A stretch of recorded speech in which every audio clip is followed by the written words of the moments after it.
Inilah HP terbaik di harga 1,5 juta di tahun 2023. Assalamualaikum Sobat Viz TV. Oke, jadi kali ini kita akan mereview lengkap dari HP Itel S23, dimana saya mendapatkan HP ini dengan harga 1.513.000-an. Dan untuk spesifikasinya beneran di luar Nurul. Tapi ini kayaknya bukan Nurul lagi, tapi di luar Galaxy Bima Sakti ya. Jadi dari spesifikasi RAM-nya aja udah 8 GB, kemudian ROM-nya itu 256 GB. Gede banget kan? Kemudian HP Itel S23 ini juga masih bisa diajak ngegame loh, dengan kapasitas baterai yang besar dan tahan lama. Kemudian desainnya juga keren banget nih, kalau misalkan dilihat dari kameranya aja ya. Desain kameranya aja udah bisa ngalahin HP harga 2-3 jutaan tuh, bayangin. Untuk kamera belakangnya pun ada 3 triple kamera dengan kamera utamanya 50 megapiksel. Untuk kamera depannya juga cukup besar ya, yaitu 8 megapiksel. Untuk warna yang dihasilkan layarnya juga sudah mendekati real ya. Jadi gambarnya tuh nggak pudar, terus terlihat fresh dan colorful. Untuk refresh rate-nya juga wah amazing banget di 90 Hz. Untuk USB-nya sudah Type-C. Kemudian juga ada fitur fingerprint dan face unlock. Bayangin, ingat harganya 1,5 juta. Wi-Fi-nya juga sudah support Wi-Fi 5. Jadi nanti juga kita akan tes ya di jaringan 5 GHz. Untuk SIM tray-nya terdapat 3 slot, jadi tidak hybrid. Jadi sobat bisa langsung memasukkan 2 SIM card dan 1 micro SD kalau masih kurang internalnya. Dan yang terakhir, paket box-nya ini sudah lengkap banget, sudah dapat chargernya walaupun baru 10 watt ya, wajar dari harganya. Kemudian sudah dapat USB-nya juga, dan kita juga mendapatkan bonus protective cover. Jadi ini juga terlihat bagus ya. Tapi untuk layarnya kita hanya mendapatkan anti gores biasa, jadi sebaiknya diganti dengan tempered glass supaya lebih aman lagi. Oke, sekarang kita lanjut uji sintetis. Jadi sebelumnya kita cek dulu spesifikasi lengkapnya menggunakan AIDA 64, dan kita coba cek juga di CPU Z. Oke, langsung aja kita tes. Ini dia benchmark AnTuTu-nya. Kita mendapatkan angka 263.461, dan ini melebihi Itel seri yang RAM 4 GB, bahkan juga mengalahkan yang RAM 8 GB dengan internal 128 GB. Jadi kalau misalkan sobat ada budget 1,5 juta, mendingan beli sekalian yang internalnya 260 GB, karena ternyata dengan internal 256 GB performanya bisa meningkat jauh. Kita tes lagi menggunakan Geekbench 6. Untuk skor CPU-nya di single core mendapatkan 369 dan multi-core-nya mendapatkan 1339. Untuk GPU-nya OpenCL kita mendapatkan 448 dan Vulkan-nya mendapatkan skor 446. Jadi ini kita hanya tes semuanya satu kali saja ya, tidak ada yang diulang-ulang, dengan kondisi yang sudah banyak aplikasinya terinstall. Oke, yang terakhir kita tes Wi-Fi 5-nya. Jadi dengan speed 5 GHz di tempat saya itu pakai 100 Mbps ya. Di siang hari banyak penggunaan juga oleh yang lain. Dan untuk Google Speed Test-nya kita mendapatkan downloadnya sekitar 80-an Mbps. Untuk uploadnya ada di kisaran 29,6 Mbps. Kita tes lagi di Speed Test Net. Untuk Speed Test Net download di angka 90-an Mbps dan uploadnya 30-an Mbps. Jadi ini sudah mendekati 100 Mbps ya, wajar tidak bisa sampai 100 karena memang digunakan juga oleh device lainnya ya di internet saya. Oke, lanjut ke game. Jadi kita tesnya 2 game dulu.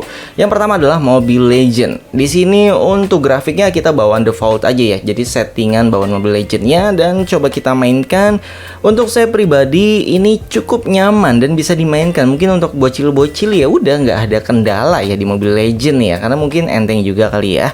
Oke, selanjutnya mungkin kita tes di Free Fire. Untuk Free Fire settingannya kita dapat grafik ultra seperti yang sobat bisa lihat di sini. Jadi kita benar-benar nggak otak-atik, bawaannya aja dan langsung kita tes ya defaultnya.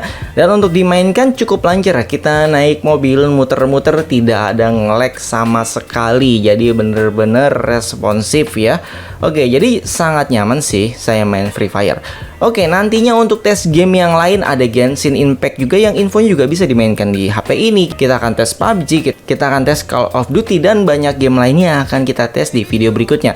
Namun untuk 2 game saat ini tidak ada suhu yang panas sama sekali di tangan saya. Anget juga enggak, jadi biasa aja di ruangan yang non AC. Oke, selanjutnya kita masuk ke tes kamera.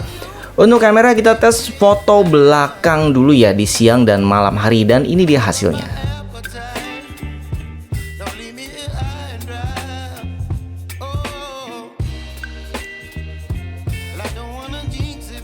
Selanjutnya adalah foto kamera depan.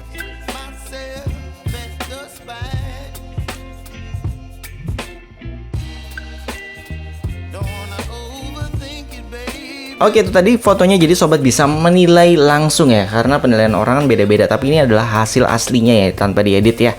Oke, selanjutnya kita tes video di kondisi siang dan malam hari di kamera belakang dulu.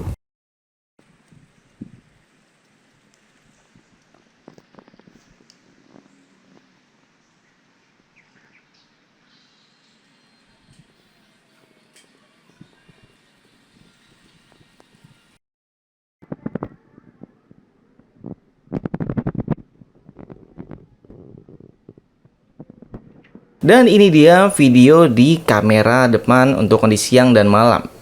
Oke, kita sedang berjalan di luar ya. Jadi seperti ini kondisi kameranya. Apakah suaranya terdengar dengan jelas? Dan ini saya pegang pakai tangan jadi goyang banget ya. Video di malam hari ya. Jadi gimana kualitasnya?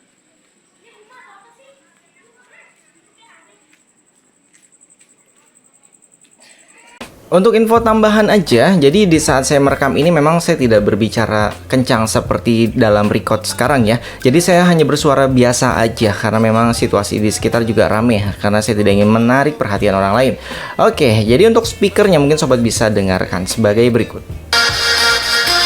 Nggak ada apa ya, untuk HP seharga ini ya menurut saya sudah sangat-sangat cukup sih audionya ya.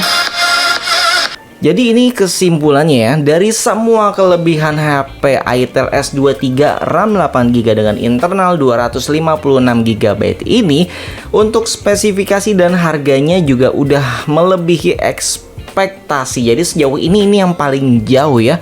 Udah gitu, chargernya ini juga sebenarnya support fast charging. Jauh lebih cepat kalau sobat mengganti charger bawaannya dengan charger yang lebih tinggi lagi, misalkan 20 watt atau bahkan 30 watt.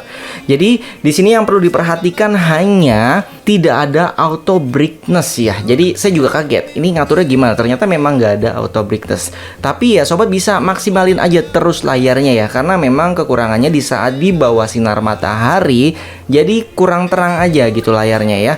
Terus yang pasti sobat tidak bisa berharap ada NFC di HP 1,5 juta ini, yang nggak masuk akal kalau kalian mengharapkan NFC. Terus untuk giroskopnya juga ini virtual, jadi bukan bentuknya hardware. Untuk update OS ke depannya, sekarang kan OS Android 12, ke 13, 14 itu kita nggak tahu informasinya ya, dapat atau enggaknya. Tapi ini OS 12 aja sudah cukup tinggi, ngalahin HP Redmi Note 9 Pro saya yang udah nggak pernah dapat update lagi. Dan jangan lupa nanti ditunggu video selanjutnya, kita bahas tentang kameranya untuk konten kreator dan untuk game yang mungkin akan kita tes lebih banyak lagi. Oke, jangan lupa support kami dengan like, subscribe, dan komen. Sampai jumpa kembali. Salam Sobat Viz TV. Wassalamualaikum warahmatullahi wabarakatuh.